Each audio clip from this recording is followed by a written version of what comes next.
Good morning, ladies and gentlemen. Welcome to Happiest Minds Q4FY22 earnings conference call hosted by ICICI Securities. As a reminder, all participant lines will be in the listen-only mode, and there will be an opportunity for you to ask questions after the presentation concludes. Should you need assistance during the conference call, please signal an operator by pressing star then 0 on your touch-tone phone. Please note that this conference is being recorded.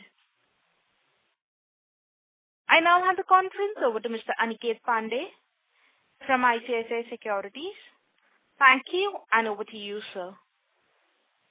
Thank you.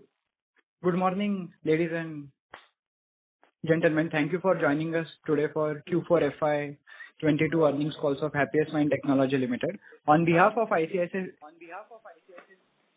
Securities, I would like to thank the management of Happiest Mind for giving us the opportunity to host this earnings call. Today we have with us Mr. Ashok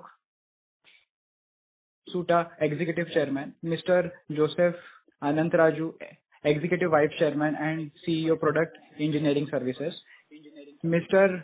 Venkatraman Narayan,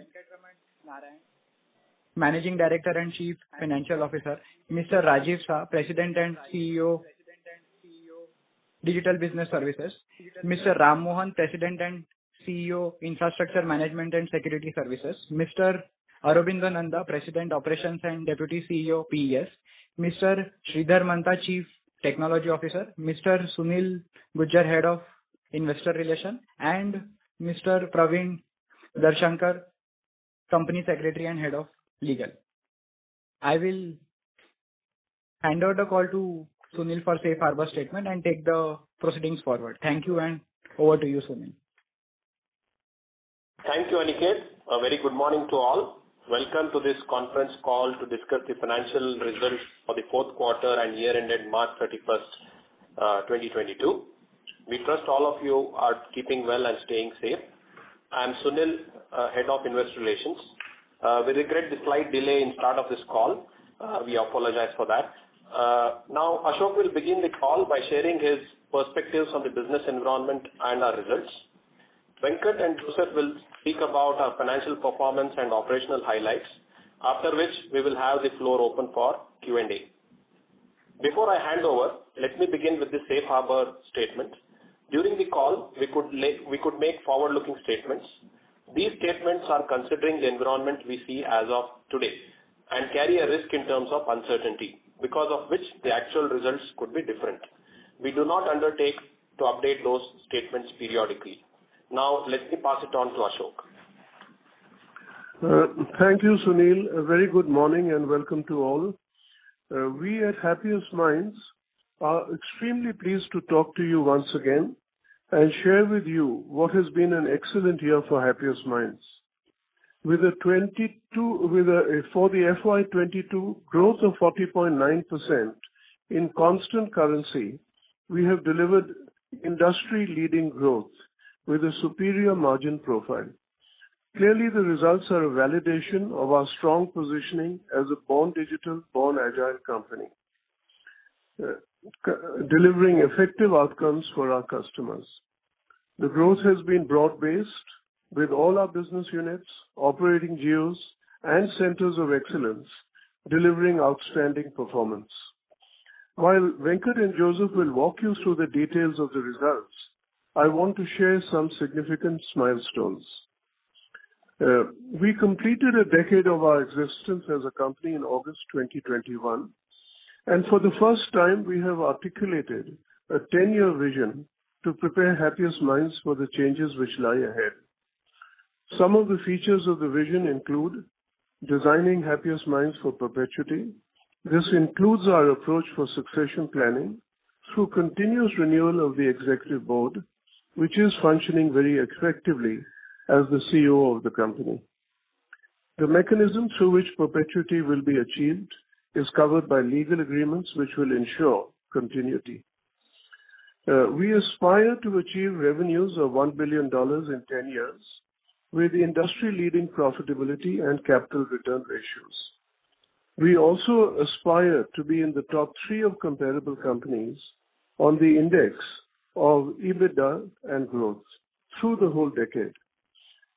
We will continue to build on our mission of happiest people, happiest customers, which has already yielded outstanding results in terms of customer and people satisfaction. We will also continue to be early adopters of new technologies and build state-of-the-art solutions for our customers through these. Finally, we will drive sustainable practices and aim to be carbon neutral by 2030. I am happy to advise that the Great Places to Work Institute once again showered us with many recognitions. We've been continuously getting in the top 25 best places to work in IT and IT BPM for the 5th successive year. Recognitions for being in the top 50 best workplaces for women. And this year, for the very first time, they introduced a special recognition for workplaces in health and wellness, and we came into the top 15 across all industries. We also received a special recognition for our empathetic support for Happiest Minds and their families during the COVID-19 crisis. I would just like to summarize all of these by saying that there's no other company in the industry which has results which are as consistent and as frequent as Happiest Minds. We continue to strive for effective operational and effective governance has always been our priority from day one. I am pleased that the Institute of Directors recognized us as winners under the category of Global Golden Peacock Business Excellence Awards 2021 for the IT industry. We were also recognized by Asia Money as the most outstanding company in India under the small and mid-caps category and the most outstanding IPO in India. As part of our CSR initiatives, Happiest Minds sponsored 1.28 million meals for school children under the Akshaya Patra program, and this brings our cumulative total of meals we've been sponsoring to over 4 million meals. To fight COVID-19 pandemic, we contributed towards a molecular testing lab and increasing ICU beds at the Jayadeva Institute of Cardiovascular Sciences and Research. We are humbled by the continued trust of our clients, investors, analysts, and our Happiest Minds, without whose support these results would not have been possible.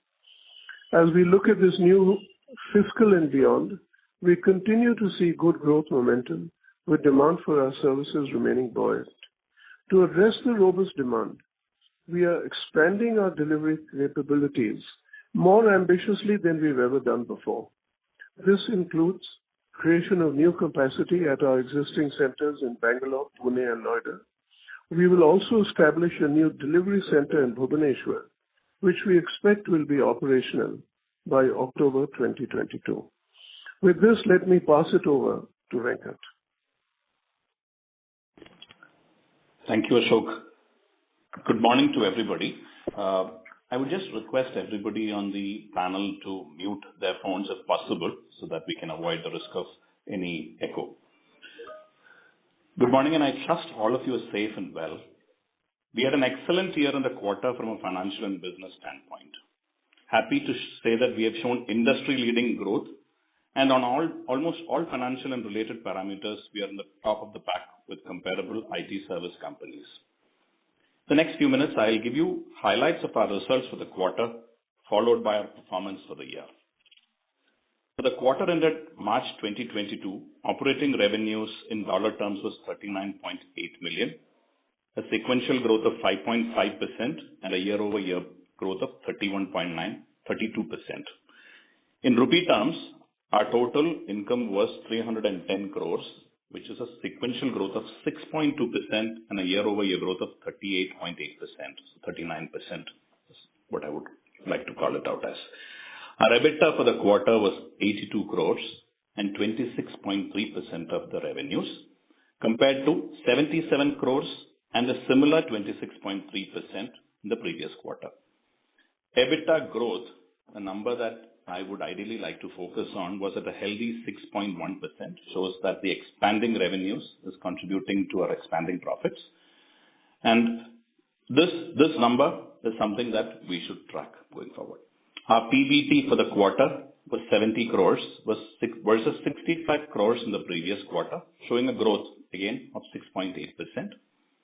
Coming to PAT, we were at 52 crores versus 49 in the previous, again showing a growth of 6.5%. So if you notice, we have shown growth solid on all the numbers on a quarter-on-quarter and a year-on-year basis. PAT growth on a year-over-year basis was 44.5%. I would like to draw attention to that because last year we still had benefits of brought forward losses and certain tax benefits. From this year, we have become a full tax-paying company. So many a time what ends up happening is when you look at the PAT number, the growth number is not as solid as it is in all the other parameters, and we get called out for that. But now, as you see, Q4 of last year, we have provision for full taxes. On a quarter-on-quarter basis, we are showing a solid growth of 44.5%. Now, coming to the performance for the year, we closed the year with operating revenues of 147 million, showing a growth of 40.2%. That's in dollar terms. And in constant currency, that number was 40.9%, which Ashok alluded to. In rupee terms, we breached the 1,000 crore mark. We touched 1,131 crores of revenues this year versus 798 crores in the previous year, showing a growth of 333 crores and 41.8% in percentage terms. EBITDA for the year was 26.1%. And what is heartening is the revenue EBITDA growth of 36.9 or 37%. EBITDA for the year was 295 crores. Almost 98% plus, in fact 99% of the EBITDA that we delivered dropped in as free cash flows to a balance sheet, and that is almost 290 crores of free cash flow add that we have done to our financials. Our capital return ratios continue to be very healthy and again leading amongst peers. Return on capital employed at about 40% and return on equity at about 27.3%. A good demand environment on which we could deliver helped us in putting up the strong growth that you saw in FY22. We do see continuation in the demand scenario and we are preparing for the same. We are strengthening our talent acquisition strategy, both on-site and offshore, while also expanding our presence in India. Again, as Ashok alluded to, we are adding capacity in our existing locations of Noida, Pune, and Bangalore, while also opening up our presence in Bhubaneswar in the later part of this year. Coming to the margins, while we have delivered industry-leading EBITDA of 26.3%, given the people supply situation and many of the credits that we got on account of COVID, which I have talked about in almost all my previous calls, which we expect to roll back because we are now beginning to slowly return to office. While we tried our best to retain margin levels, I continue to hold that sustainable numbers are in the range of 22 to 24%. I've been proved wrong on this count for the last 5+ quarters and frankly only happy for that. Some highlights for the quarter and the year are, we ended the quarter with about 206 customers, a net addition of 11 from the previous quarter and 33 from the previous year. Our average revenue per customer continues to be strong, and I would request you to look at the investor presentation. It's only been on a growth trajectory. Utilization continues to be high at 79.4% compared to the 81%. It's a reflection of the supply situation. Ideally, we would like it to be slightly lower so that we can make investments for new business. But it continues to be 79.4% compared to 81 in the previous quarter, and for the full year it was about 80.5%. Voluntary attrition on a trailing 12-month basis was 22.7%, which was 21.1 in the previous quarter. We draw solace from the fact that we compare very favorably to all peers, except for one large competitor, but attrition is attrition and the loss is a loss. We take it very seriously. We closed the year with cash and investments of about 647 crores on our books. And finally, based on our solid cash generation and review of our capital allocation strategies, happy to report that the board has recommended a final dividend of rupees 2 per share. So this would approximately lead to a cash outflow of about 29 to 30 crores. And the total dividend for the year, including the final of rupees 2, will be 3 rupees 75 paise. 1 rupee 75 paise has already been paid as interim dividend. The above final dividend, as you all know, is subject to shareholders' approval at the AGM scheduled to be held on June 30th, later this year. I request all of you to go through our investor relations page and look at our investor relations PPT. Give us feedback on how we can improve, what other additional disclosures we could give, so that we could give you a lot more information about the company. With this, I conclude my brief commentary, and I'll hand it over to Joseph for his remarks. Over to you, Joseph. Thank you, Venkat. Good morning to all of you all. It indeed was an excellent quarter and year for Happiest Minds.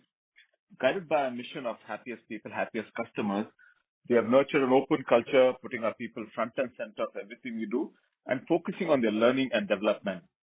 Happiest Minds continue to attract quality talent as reflected in a strong headcount growth of 940 Happiest Minds in FY22, which took our headcount up to 4,168 as of March 31st.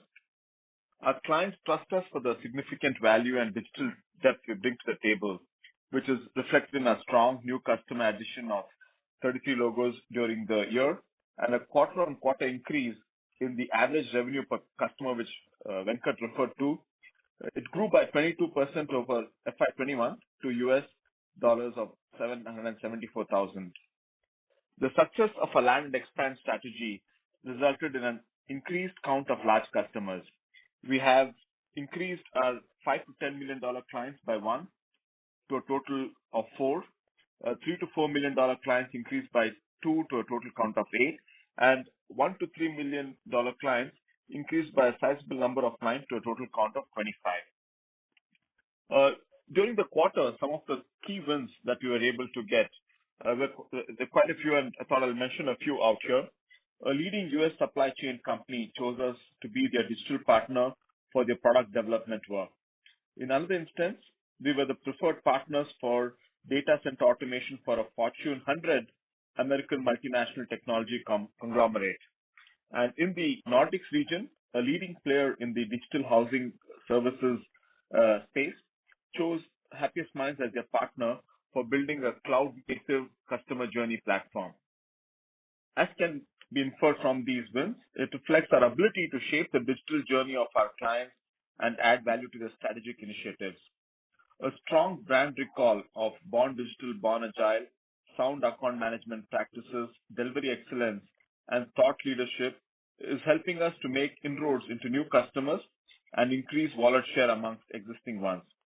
Our delivery engine is geared towards providing high-quality outcomes for our customers, and we intend to strengthen and expand the delivery centers, as Ashok alluded, to allow us to continue scaling and growing rapidly.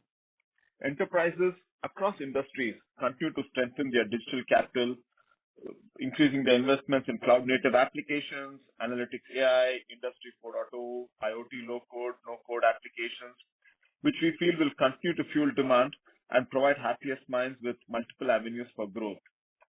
With a view on the future, we are investing in emerging technologies such as Metaverse, Web 3.0, advanced analytics, etc., to ensure we are ready when our customers need to adopt or would want to adopt these technologies. We at Happiest Minds are excited about the future that awaits and the role we can play in shaping it. With this, I conclude my update, and we can now open the floor for Q&A. Thank you. Ladies and gentlemen, we will now begin with the question and answer session. Anyone wishing to ask a question may please press star and 1 on your touchtone telephone. If you wish to remove yourself from the question queue, you may press star and 2. Participants are requested to use handsets while asking a question. Ladies and gentlemen, we will wait for a moment while the question queue assembles.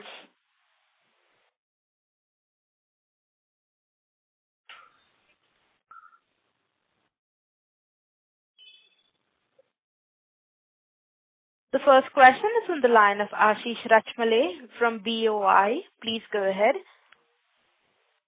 Hello. So first of all, congratulations to all for such good results. My question is regarding inorganic growth. So can you please throw some light on what our midterm and long-term plans are for regarding acquisitions? Sure. Maybe I'll just take this, Venkat. I'm getting an echo on the line just now. I hope that is okay. So, Ashish, thank you for that question. The results in this year are really, I think, almost completely organic. So, there's been no large acquisition done by us. We've always stated that acquisition will be a significant part of our 10-year strategy where we want to reach $1 billion. And at the moment, we can't say that we're going to make anything or won't, because obviously that will become a forward-looking statement. There continue to be opportunities in the pipeline, and when we get something which is a really good fit, we will certainly proceed to ensure that we bring it into the Happiest Minds portfolio.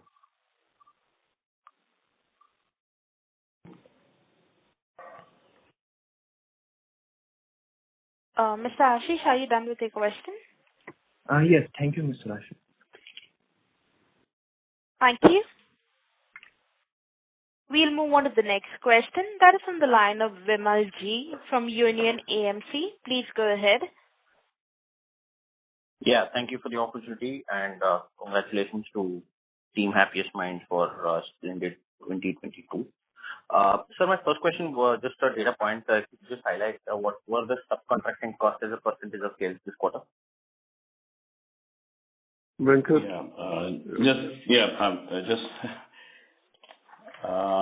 If I look at the 3 quarters, it was 12.2% Q4FY22, 12% Q3FY22, and 12.1% Q4FY21. So that gives you a percentage number across the quarters. 12.1 this quarter? Yes. No, 12.2 this quarter. Oh, got it. Sir, just wanted to understand your margin performance a little bit in more detail. Your on-site offshore mix has sort of revenue mix that has been relatively stable quarter on quarter. Your utilization has actually dropped. It is understandable that from the 81% levels it has dropped to more normalized level, but yes, there is a drop on a quarter on quarter basis. So just wanted to understand could you just explain how have you managed to sort of improve your margins on a quarter on quarter basis? Quarter on quarter basis, we remain constant at about 26.3%. So there is no improvement, but we had a favorable exchange rate this quarter, so that's one reason. Second is there is some lead and lag in revenue recognition in terms of fixed price contracts, which you see if you look at our own fixed price T&M profile.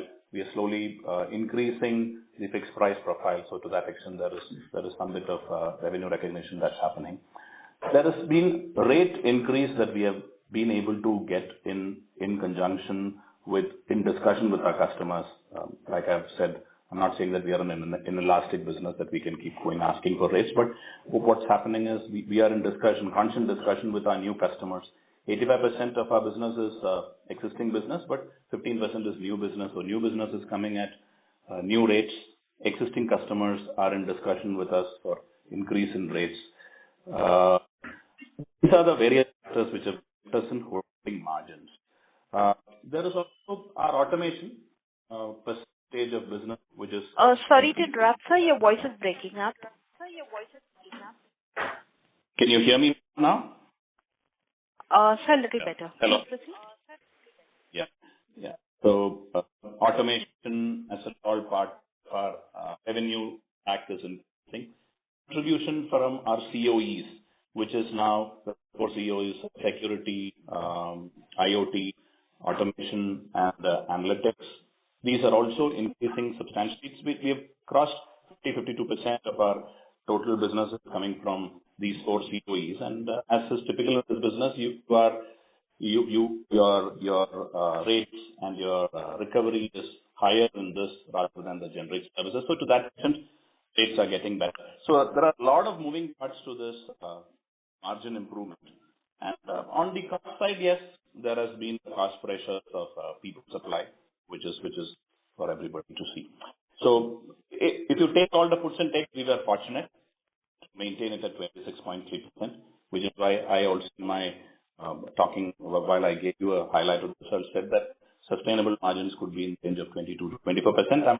I've been proved wrong. I would love to continue to be proved wrong, but we are watching our costs, watching all the moving parts very carefully, and the attempt and we will is to make sure that we retain our margins. Perfect. Thank you so much. Sir, just one more related question would be just how should we understand the reduction in the on-site headcount this quarter versus the last quarter? So there has been a reduction in headcount, but there has been the mix of revenue for on-site has been stable. Should we then understand that the price increases that you are talking about has been largely on-site? How should we read this? And plus, if you could just give your overall hiring strategy for FY23. What's the outlook there? How much are you planning to hire? So hiring strategy, I will pass it over to Joseph. Nanda, yes. Oh, yeah, Joseph and Nanda can come to that. And you could go ahead with While on the on-site part, there is a slight reduction because we have been traditionally heavily skewed towards offshore. Not by design, but that's how work started, and the COVID, last 2 years of COVID also made sure that we stayed offshore. Now the on-site presence is also getting strengthened. So there was a slight drop in on-site revenue as a percentage on a quarter-on-quarter basis, or if you look at it year-over-year basis. I'm sure my colleagues will give you the efforts done to move that up. The rate increases that I talked about is across. So when we take a contract for rate negotiation, you have the same supply-demand situation, whether it's on-site or offshore. So we are talking, when I said of rate increase, it's both on-site and offshore. Right. So, I'll just address the numbers part of it that you mentioned. While there's a drop from Q3 to Q4, some of the drop happened in March, and therefore, the number, the impact on revenue was not as much. And so you see there's a drop from 4.6 to 4.1% of the on-site revenue. In terms of our strategy for on-site, we made a couple of changes, and there's a focus from a sales perspective to look at how do we increase our on-site revenues for two reasons. One is, I think there is an opportunity out there. This is lower than some of the other comparable companies, and the other factor is that if we can have some of our people sitting close with the customer, it will help us in getting a better understanding and help us in our land and expand strategy that I referred to earlier. So to that extent, we're looking at how do we get some of our people to move over and continue on their engagement that you're working on with customers. On our on-site hiring, I will defer to Nanda to give a little bit of view on how we are planning to grow out there. So Nanda? Yeah, thanks, Joseph. So I'll just address this in two parts, the on-site hiring and the offshore hiring and the strategies that we are kind of acting upon at this point of time.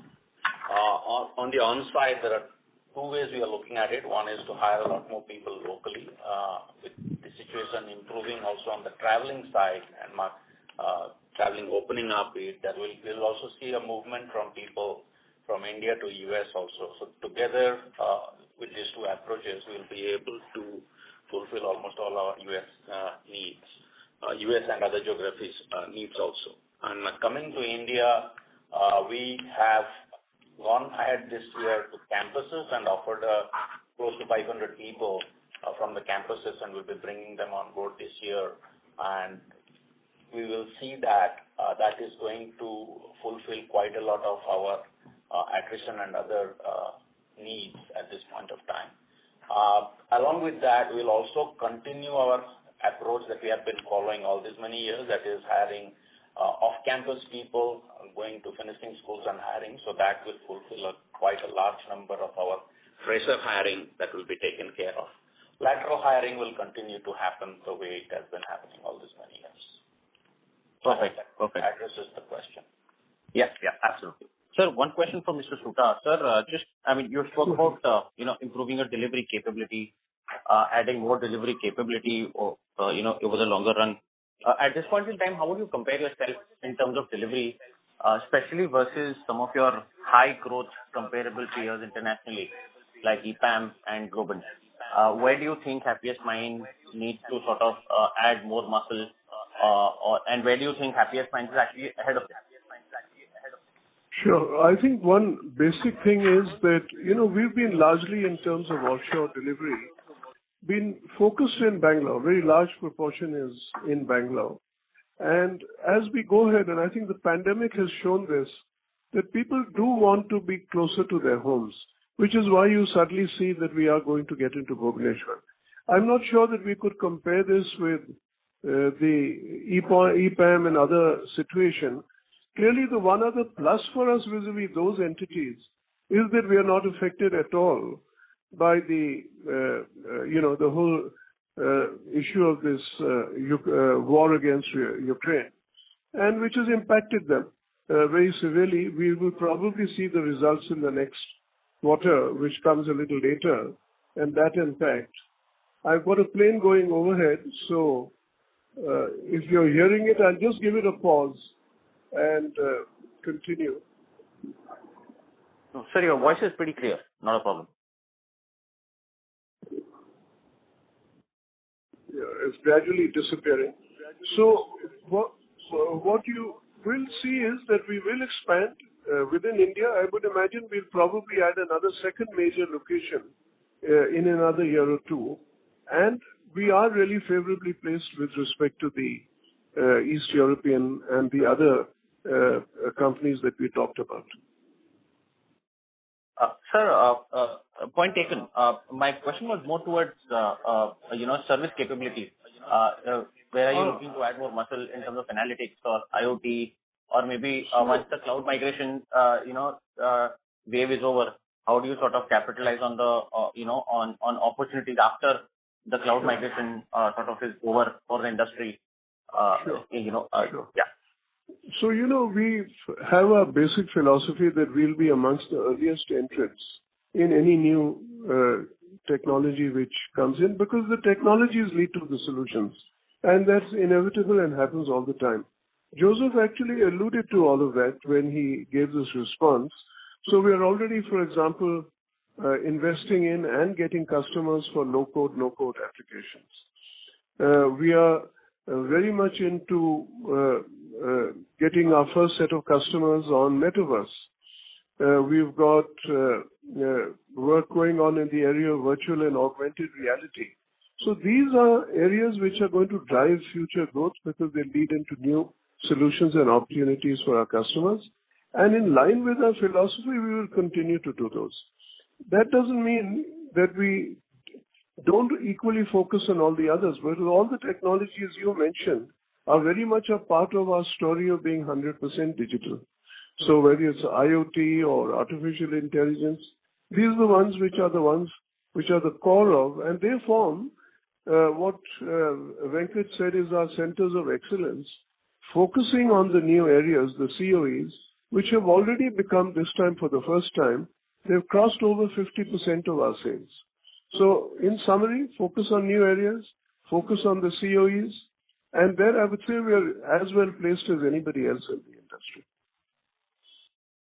Perfect, sir. Thank you so much, and all the very best to you for FY23 and beyond. Thank you. Thank you. The next question is on the line of Sanjay Avutramani from Envision Capital. Please go ahead. Yeah. Good morning, and thank you for giving me this opportunity. I just wanted to confirm that... Sorry to interrupt, Mr. Sanjay. We are not able to hear you clearly. Can you speak a bit louder? Okay. Are you able to hear me now? Much Yeah, better. Thank quite you. clear. Yeah. So just wanted a clarity that sustainable EBITDA margins, you said will be in the range of 22 to 24%. Is that understanding right? That's right. Okay. And any guidance for... No, Sanjay, just want to caution you. This is not based on any guidance. What happens is when you do your modeling for the future, there are so many elements of cost and revenues that come in. So, and the last 1 or 2 years have been quite unpredictable in terms of the way the costs have panned out, or for that matter, revenue, we are always happy to get as much of it. But on the cost front, there has been some ups and downs. And the supply situation also is, today, everybody talks about it, so I don't think I need to espouse more on that. So with all of that, keeping some of those constants, some of these variables in play, come to a number of 22 to 24%. So, and mind you, we also have to make investments because we are in a cutting-edge digital business. New COEs, the requirements of whether it's Web 3.0 or whatever, we make investments and all of that. None of it is carried to the balance sheet. We write it off into the P&L. So to that extent, taking all of that, I came up with that number of 22 to 24%. But what's happening is we have been able to manage the levers very well until now, which is why you see the 26.3%. So that's what I was trying to talk about when I gave you sustainable margin numbers. Go ahead, please. This is very clear, sir. Thank you so much. And my next question is that you mentioned that you were planning for augmented reality, metaverse. So, will you move ahead with some acquisitions, or we'll do it all these internally? No, these things, see, our approach always is that you must develop capabilities internally. Then you may want to augment that with acquisitions if the right one comes along. Because you've got to realize there's so many developing areas, and it's fortuitous at times on which acquisition you'll get, which fits in everywhere. You don't want something to drag your profitability down. It has to be in one of these newer high growth areas. Is fantastic. But there's no substitute for having your own internal capabilities as the core of being able to get started in new areas. Okay. That's all from my side. Thank you so much. Thank you. The next question is in the line of Abhimanyu Kasliwal from Choice International. Please go ahead. Hello, sir. Am I audible? Yes. Okay. Thank you so much. So, firstly, warm greetings to you, Mr. Ashok, Mr. Joseph, Mr. Venkat, Sunil, everyone on the team. I would like to congratulate the company on its industry-beating performance in terms of revenue growth and very competent margins. However, I had a few questions, sir, and while they could be taken as some aspect of forward-looking, if you could just provide me some kind of path ahead in how to look at things. So, firstly, I understood the tax rate inching up slightly. My question was regarding deal traction, sir. See, I believe this year we roughly had a top-line growth of around, this quarter, top-line growth of around 6%. While this year we had 40%, which are industry-beating. However, can we expect growth on better lines or maybe the same lines going forward from the deal traction that we have seen in this quarter? The reason I'm asking, sir, is because right now our company is at peak valuations. So hence, we would like, our investors are hoping to see industry-leading industry-leading plus growth. If you could just provide us some kind of light on, are we looking at any mega deals, expansion, some investments paying off, sir. Also, additional questions are other income also rose a little bit. If you could just enlighten us on that. These are my questions, sir. Thank you. Sure. Actually, your whole focus is on deal traction. And in that context, maybe it's best if we get Joseph and Rajiv and Ram to speak to you about their respective business units. So that'll be great. Sure. Yeah. So, thanks, Ashok. I'll give a quick view from overall market and test perspective. I think if you look at the overall demand side of the equation, customers continue to invest in digital technologies, and as I mentioned, there are multiple technologies that customers are looking at investing, which has got accelerated by some of the outcomes of paradigm, remote working, e-commerce, some of the pent-up demand, and that's what we're seeing at a secular level. And if you look at some of the verticals, high-tech continues to see a fair bit of growth because the platforms and technologies that are needed to fuel the digital innovation is the high-tech segment. EdTech also, since there's so many nuances to remote education, to bringing in adaptive learning, to bring more analytics into learning, you're seeing a fair bit of investment. And manufacturing has realized that they need to really digitize their overall operations to make it a little bit more fail-safe. So there's a fair bit of investment happening there as well. So overall, we're seeing industry trends leading to continued demand and investment in digital technologies. So Rajiv, over to you. No, thanks, Joseph, and thanks, Abhimanyu, for the question itself. So if you look at us as an organization, that we are part of customers' large digital transformation journey. And our approach to the customer is to really land and expand. So from that perspective, the pipeline from the existing customer continues to grow, as reflected on how we are able to grow the number of customers from $5 to $10 million, $3 to $5 million. So overall, it's a pretty healthy pipeline across all verticals. And not only that, across all geos as well.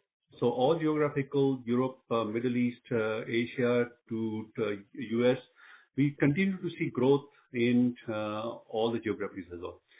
The third is really that I think that customers had quite a bit of time to think about revisiting their business model itself because of the disruption of pandemic.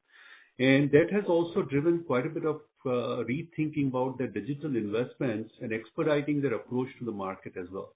So overall, from geo perspective, overall from a digital transformation journey perspective, we see a very healthy pipeline, and we continue to see the same level of momentum that we have as an organization.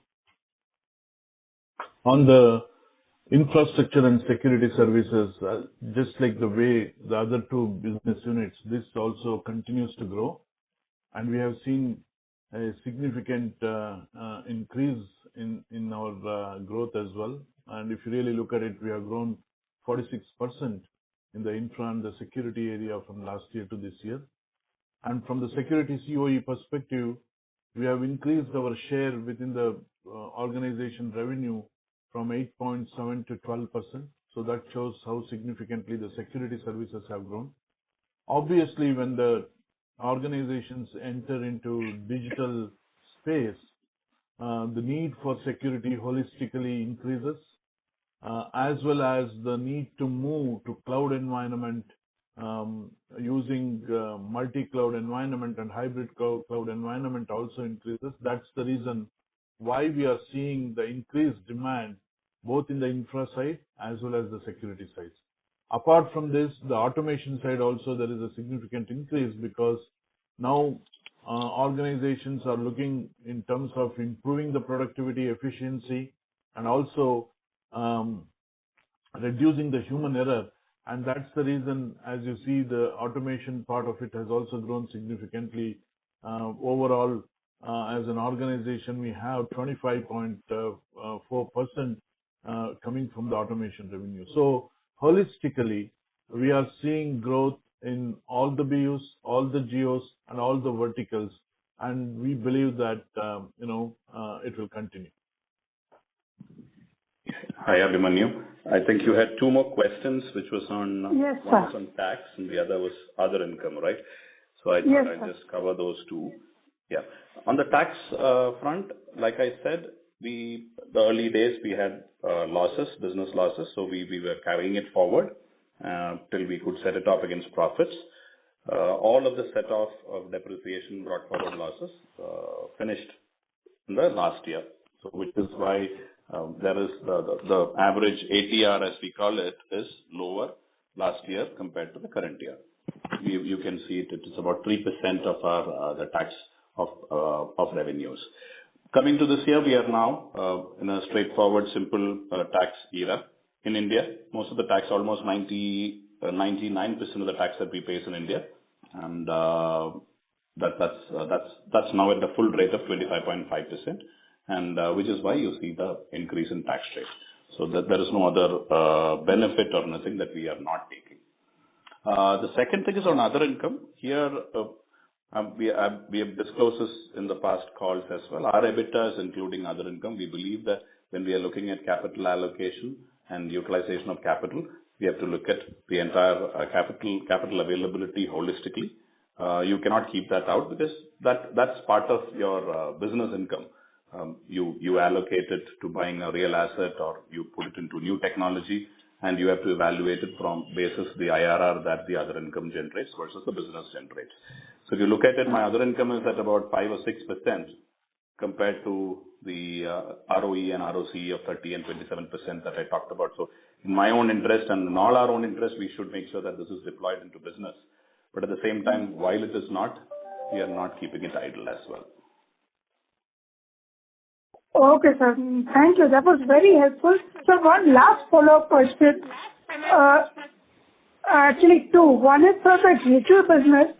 What does, you referred to it right now when you were speaking, but it had the most muted growth out of the three segments, 2.9%. Going forward, can we expect some kind of pickup? Or can we hope for some kind of pickup? I don't think I really got the question. Are you saying, maybe Venkat, if you... Yeah, or repeat it if you like. No. So I meant that the digital businesses services vertical had a slightly low, relatively low growth compared to the other two this quarter. Oh, you're talking about DBS as a... Okay. Yes, DBS. Sure. Thank you, Abhimanyu. I think that if you look at the digital business over the year, it has grown 53.3% year on year. And I think there are, it has one of the highest growth amongst all the BUs for the year on year perspective.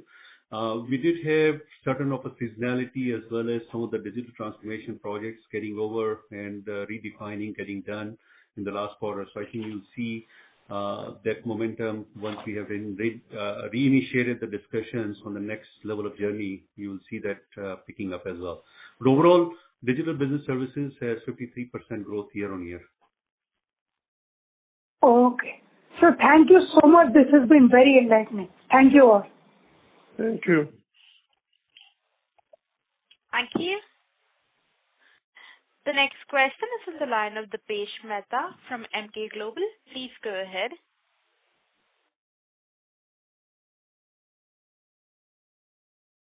Dipesh, your line is in the talk mode. Please go ahead.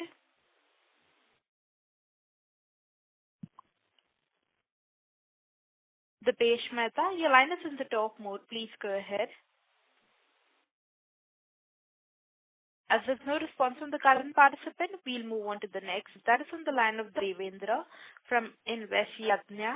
Please go ahead. Hello, am I audible?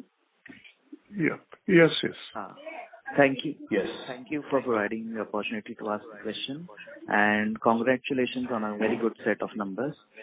So I wanted to ask a question to Mr. Soota. So historically, we have seen that small caps and even mid caps, they are not graduating to become large caps in the IT space. So right now, Happiest Minds being a small tech company, so small cap company. So how do you see your vision for the company to take it to the larger level? Sure. I would just correct. As far as I know, Venkat, we are now no longer called small cap, but mid cap. Hello? Yeah. Okay. From an AMFI standpoint, I read that we are being categorized as a mid cap. So that's right. So we need fair to enough. get formal notification from. Yeah. I think in fairness, you could say straight away that we've graduated from being small cap to mid cap. And your question is a little more generic on how you would move from mid cap to large cap. Again, I'm getting a huge echo suddenly on my own call. Are you all able to hear me? Yes, sir. Yes, sir. Okay, then I'll just continue and ignore my own echo. So basically, if you look at it, if you thought of the process of saying, hey, can we all ever catch up with those larger top 3 or 4 in size, that's going to be obviously a very long-term journey. We've indicated for ourselves that we will, and you might say that's at least one forward-looking statement that we make, and it's in the public domain, that we want to be $1 billion by in the end of the decade, which ends at 2031.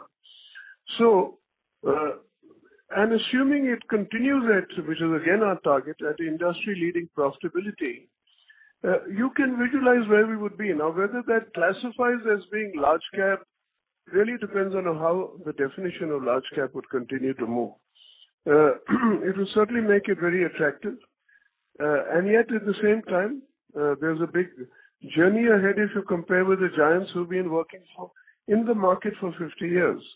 And what is more important is that we should be able to sustain industry-leading growth, industry-leading profitability, industry-leading presence in newer and technology markets, and then continue to expand in the way that we are going. So I would say that it's a broad answer. I'm only able to speak for myself and not your general comment on how the other guys are going to function as they go ahead. And there are obviously 3 or 4 mid-caps which are doing well, but there are also 3 or 4 mid-caps which are faltering already. Yes, sir. Yes, sir. Thank you for answering my question. So one more question I was, you have also classified your business offerings in terms of SaaS offerings. So what exactly do you offer in that? What are those offerings? SaaS offering. SaaS. Oh, SaaS. Okay. Do you want to take this up, Joseph, or do you want to even get Sridhar Mantha to take a bash at it since he's here? Sridhar could do that, I think, Ashok. Sure. Sridhar, you want to take that up, Sridhar? Thank you. So, as part of the high-tech vertical, right, we work with many of the enterprise solution providers who actually create the SaaS applications, and very few are having licensed kind of solutions, and there we actually move them to the cloud and create a complete SaaS wrappers and SaaSify their solutions. So that way, the reasonable portion of the work we do is actually to help the companies that are creating the SaaS solutions. Okay. And what is the others in the customer industry group? What exactly is it in? Yeah, well, while others look up the number, I think one of the others is clearly healthcare, which we will classify as a separate group in the next quarter. It's going at a very healthy rate. Okay. Thank you, sir, for answering my question. Best of luck for your do. Thank you. The next question is from the line of Ritvik Ram, a freelance investor. Yeah. Please go ahead. Hello, sir. Yeah, go ahead. So congratulations on the stellar performance of Happiest Minds, sir. Sir, I read a newspaper article on bot as a service, sir. Can you throw some light on the role of Happiest Minds in the bot as a service? Again, Sridhar wants to take it up, or Joseph, you want to take it up? Because UiPath is one renowned player in bot as a service in the BFSI sector. especially with Axis Bank. So what is Happiest Minds? Sure. So generally, when just as a definition, right, I just want to make sure that all of us are on the same page. Generally, when people talk about bots, right, they're always talking about the automation, right, in the industry. And when somebody positions bot as a service, invariably it moves more into the SaaS model and running the automation, right, against certain business process. And as part of our Center of Excellences, we shared already that digital process automation that heavily looks into RPA along with other kinds of automation in the context of business process automation. That's one of our core expertise or an area. And that way we work with quite a few customers who are trying to create bots as part of their enterprise environment. Also few that are trying to actually create a generic solution in SaaS model that automates various business processes. So that way the expertise of using various RPA leaders at this point in time, be it UiPath or Blue Prism or Microsoft Power Automata, all those capabilities are as part of our DPA Center of Excellence. Okay, got it. I have a question to Mr. Venkatraman Narayanan. So in one of the Happiest Minds reports, have read that you are aiming to become a $1 billion company by revenue from 2026 onwards. Is that the target? Because Mr. Ashok mentioned that you will touch $1 billion revenue in 2030. So I'm not clear on that. Ashok's statement was the correct one. It is in line with our mission, the vision statement that we have put out for 2030. So we have put out a 10-year vision for the next 10 years of the company, and the revenue metric that we have taken up there, or the aspirations to be $1 billion corporation by 2030. Oh, okay. Are you trying to become a $1 billion company before that?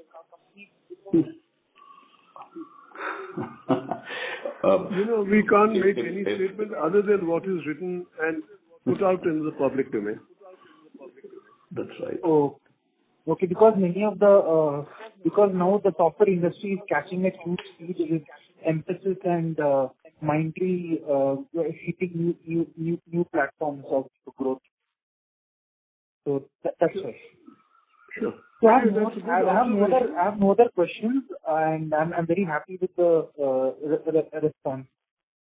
Thank you. And last point is that in the BFSI sector, does Happiest Minds have a place? In the BFSI sector, that's the last point. Sure. Does Happiest Minds have a clientele in the BFSI sector like other software companies? Yes, we have 13.4%. Sir, Venkat, this is Rajiv Shah. So, yes, BFSI, we have a play. More than 13% of our revenue comes from the BFSI sector. Within that, we are very focused on working with digital-ready applications and platforms to implement some for variety of customers, the banks to lending companies to loan originations, etc. So it is a significant piece of our business at the company level. I'm happy with the responses, sir. I have nothing else to ask. Thank you. Thank you.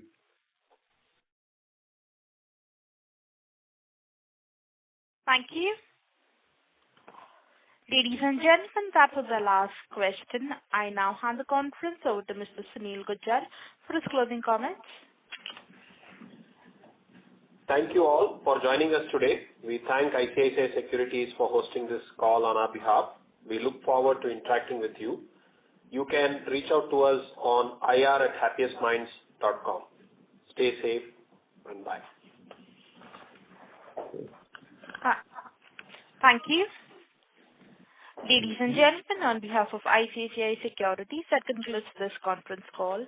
We thank you for joining us, and you may now disconnect your lines. Thank you.